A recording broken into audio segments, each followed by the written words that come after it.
Hello friend, आप सभी का स्वागत है जीत स्टडी पॉइंट चैनल में।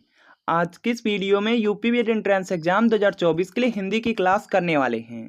आज की हिंदी की क्लास बिल्कुल आपकी अंतिम क्लास होने वाली है और कल आपका देखिए बीएड एंट्रेंस एग्जाम है, तो बीएड एंट्रेंस एग्जाम को काफ़ी अच्छी तरीके से आपको देना है। और बीएड एंट्रेंस एग्जाम में देखेंगे दो आपके स्कोरिंग सब्जेक्ट है, हिंदी और रीजनिंग।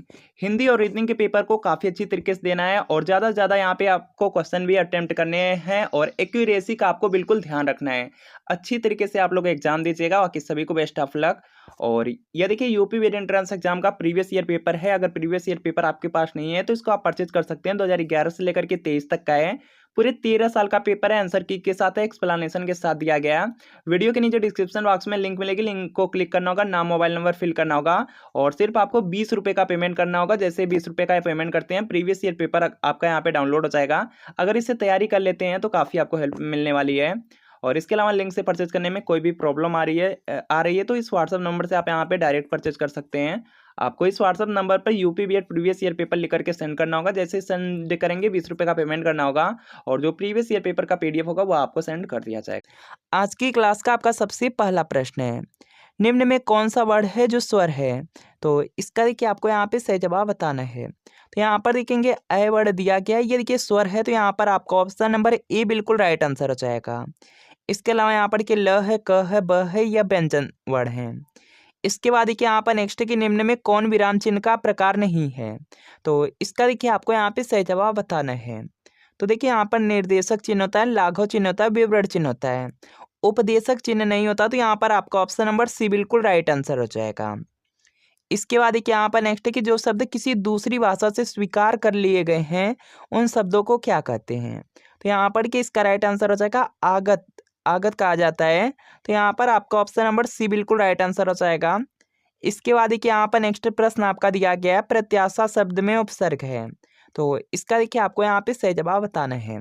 तो यहाँ पर देखेंगे प्रति और आशा से बना हुआ है। तो यहाँ पर के जो उपसर्ग होगा ये देखिए आपका प्रति हो जाएगा। तो यहाँ पे सी आपका बिल्कुल राइट आंसर होगा। इसके बाद देखिए यहाँ पर नेक्स्ट प्रश्न आपका दिया गया है, निम्नलिखित में से कौन सा शब्द है जो व्यक्तिवाचक संज्ञा नहीं है? तो इसका देखिए आपको यहाँ पे सही जवाब बताना है। तो यहाँ पर के इसका राइट आंसर हो जाएगा पहाड़ हो जाएगा। पहाड़ देखिए आपका यहाँ पर जातिवाचक संज्ञा के अंतर्गत आएगा, व्यक्तिवाचक संज्ञा के अंतर्गत नहीं आएगा। तो यहाँ पे डी आपका राइट आंसर है। इसके अलावा यहाँ पर के हिमालय है, रामायण है, गंगा, ये देखिए व्यक्तिवाचक संज्ञा है। इसके बाद देखिए यहाँ पर नेक्स्ट प्रश्न आपका दिया गया है, सीधी अंगुली से घी नहीं निकलता लोकोक्ति का भावार्थ है। तो इसका देखिए आपको यहाँ पे सही जवाब बताना है। तो यहाँ पर के इसका राइट आंसर हो जाएगा कि बहुत सीधा होने से भी काम नहीं चलता है। तो यहाँ पे सी आपका राइट आंसर होगा। अगला देखिए प्रश्न आपका यहाँ पर दिया गया है, काफ़ी ज़्यादा इंपॉर्टेंट है, कई बार बीएड एंट्रेंस एग्जाम में भी पूछा गया है। यामा की रचयिता हैं। तो यहाँ पर के इसका राइट आंसर हो जाएगा महादेवी वर्मा हैं। ऑप्शन नंबर सी में है तो सी आपका यहाँ पर राइट आंसर होगा। इसके बाद देखिए यहाँ पर नेक्स्ट की विशेषण पूरक वाला वाक्य है। तो यहाँ पर के इसका राइट आंसर हो जाएगा मधुबाला सुंदर थी। तो यहाँ पर आपका ऑप्शन नंबर ए बिल्कुल राइट आंसर होगा।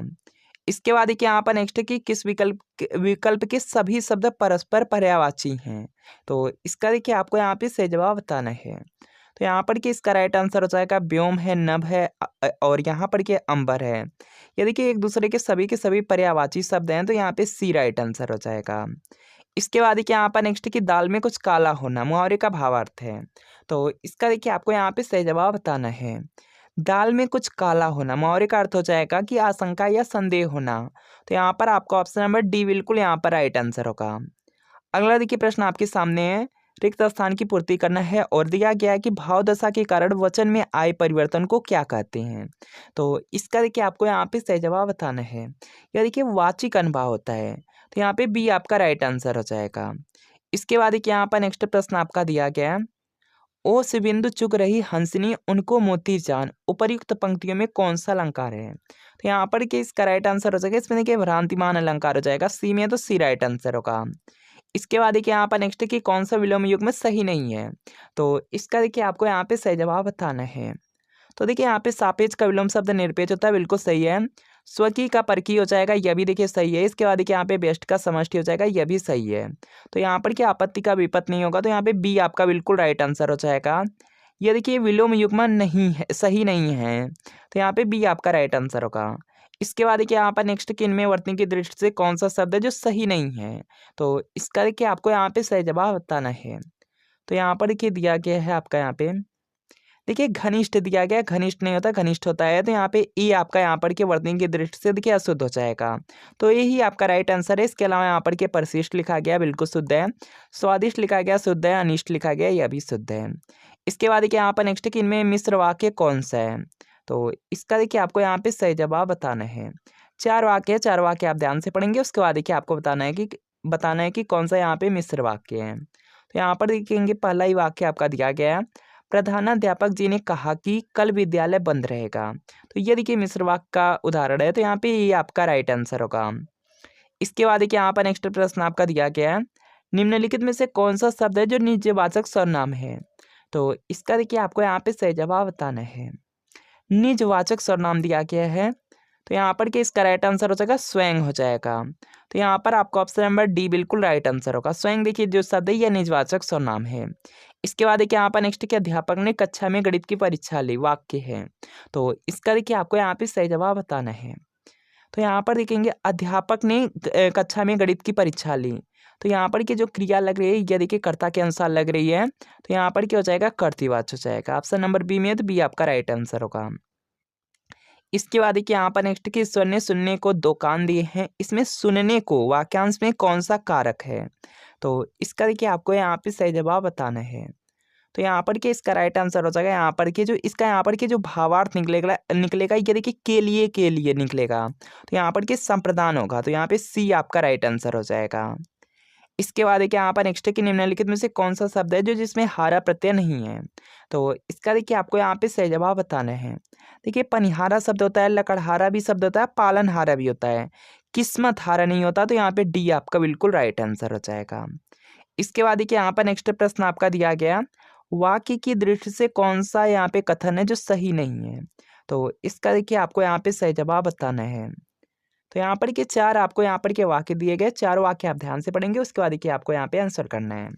तो देखिए सबसे पहला आपका दिया गया है कि रचना के आधार पर वाक्य के 3 भेद किए जाते हैं।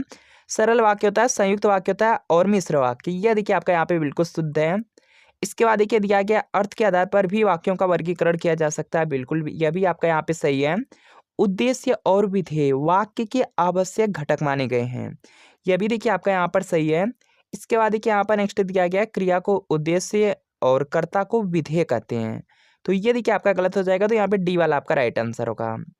इसके बाद देखिए यहाँ पर नेक्स्ट प्रश्न आपका दिया गया है, यहाँ पर के नेक्स्ट प्रश्न आपका दिया गया है कि निम्न का तत्सम रूप है।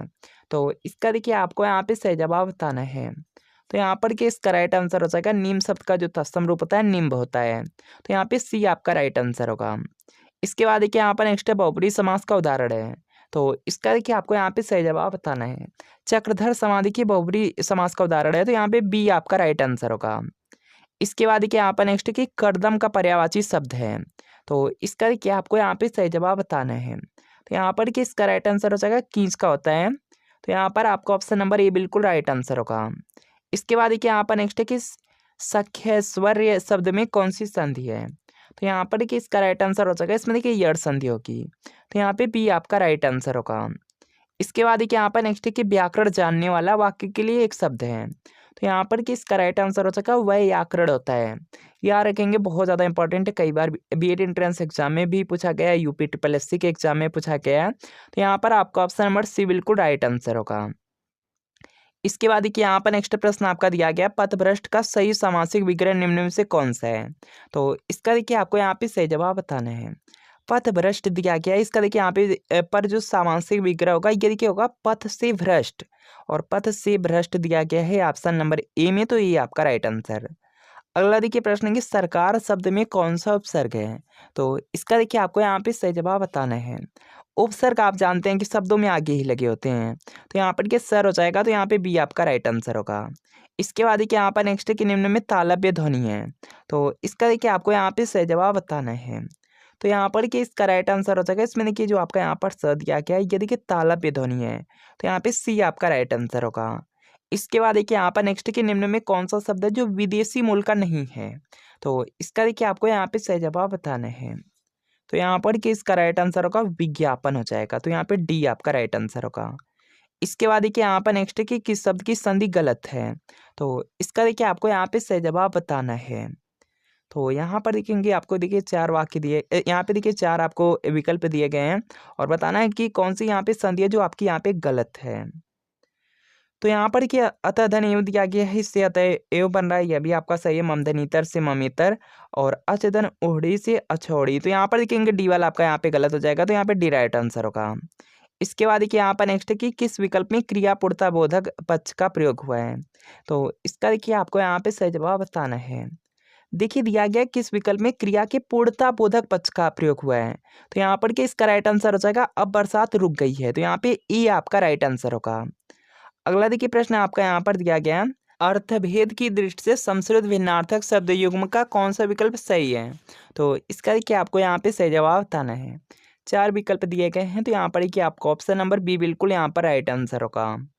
इसके बाद देखिए यहाँ पर नेक्स्ट प्रश्न आपका दिया गया है, निम्न में कंठ वर्णे कौन सा है। तो इसका देखिए आपको यहाँ पे सही जवाब बताना है। तो यहाँ पर कि इसका राइट आंसर हो जाएगा आपका देखिए यहाँ पे अ वर्ड है। ये देखिए आपका यहाँ पे इसका उच्चारण स्थान कंठ होता है, कंठ में क वर्ग के जितने भी वर्ड हैं सभी आते हैं। तो यहाँ पे बी आपका राइट आंसर होगा। संधि शब्द का सही विलोम शब्द है। तो यहाँ पर कि इसका राइट आंसर हो जाएगा यहाँ पर कि संधि दिया गया है, संधि का विलोम शब्द बताना है। तो ये देखिए होता है विग्रह या विच्छेद होता है। तो यहाँ पे ये आपका राइट आंसर होगा। इसके बाद देखिए यहाँ पर नेक्स्ट कि जो कम खर्च करता हो वाक्यांश के लिए सार्थक शब्द का विकल्प चुनें। तो यहाँ पर कि इसका राइट आंसर हो जाएगा मितव्ययी होता है, जो कम खर्च करता हो इसके लिए यहाँ पे एक शब्द मितव्ययी होगा, तो डी राइट आंसर होगा। इनमें तद्भव शब्द है। तो यहाँ पर कि इसका राइट आंसर हो जाएगा देखिए जो बजरंग शब्द है ये देखिए तद्भव शब्द है, तो यहाँ पे ये आपका राइट आंसर होगा। इसके बाद देखिए यहाँ पर नेक्स्ट कि ज्ञानपीठ पुरस्कार पाने वाले हिंदी के प्रथम साहित्यकार हैं। तो यहाँ पर कि इसका राइट आंसर हो जाएगा सुमित्रा नंदन पंत हैं। तो यहाँ पे ई आपका राइट आंसर होगा। इसके बाद देखिए यहाँ पर नेक्स्ट प्रश्न है, ज्ञानपीठ पुरस्कार पाने वाले हिंदी के प्रथम साहित्यकार हैं। तो यहाँ पर कि इसका राइट आंसर होगा, यहाँ से कि इसका राइट आंसर होगा सुमित्रा नंदन पंत, ए में है तो ये राइट आंसर होगा। इसके बाद देखिए यहाँ पर नेक्स्ट है कि निम्नलिखित वाक्य में कौन सा विराम चिन्ह छूटा है। मोहन कमल और सुरेश एक साथ साला जाते हैं। तो इसमें देखिए आपको बताना है कि कौन सा विराम चिन्ह है जो आपका यहाँ पे छूट गया है। तो यहाँ पर कि इसका राइट आंसर हो जाएगा अल्प विराम। देखिए जो आपका यह चिन्ह होता है ये देखिए आपका अल्प विराम होता है और यहाँ पर देखेंगे मोहन के बाद देखिए आपका यहाँ पर अल्प विराम लगेगा, यहाँ पर कि अल्प विराम लगेगा, तो यहाँ पे ई आपका राइट आंसर हो जाएगा। इसके बाद देखिए यहाँ पर नेक्स्ट प्रश्न आपका दिया गया है, मृदुला गर्ग के उपन्यास मिलजुल मन को किस पुरस्कार से सम्मानित किया गया। तो यहाँ पर किसका राइट आंसर हो जाएगा, इसके लिए यहाँ पे साहित्य अकादमी पुरस्कार मिला था, तो यहाँ पे डी राइट आंसर होगा। तो फ्रेंड आपको बताना है कि इन 40 प्रश्नों में कितने प्रश्न आपकी बिल्कुल सही हुए, यह कमेंट आप लोग जरूर कीजिएगा। वीडियो अच्छा लगा वीडियो को लाइक कीजिए, चैनल पर नए हैं चैनल को सब्सक्राइब कर लीजिए। तो मिलते हैं फ्रेंड नेक्स्ट वीडियो में।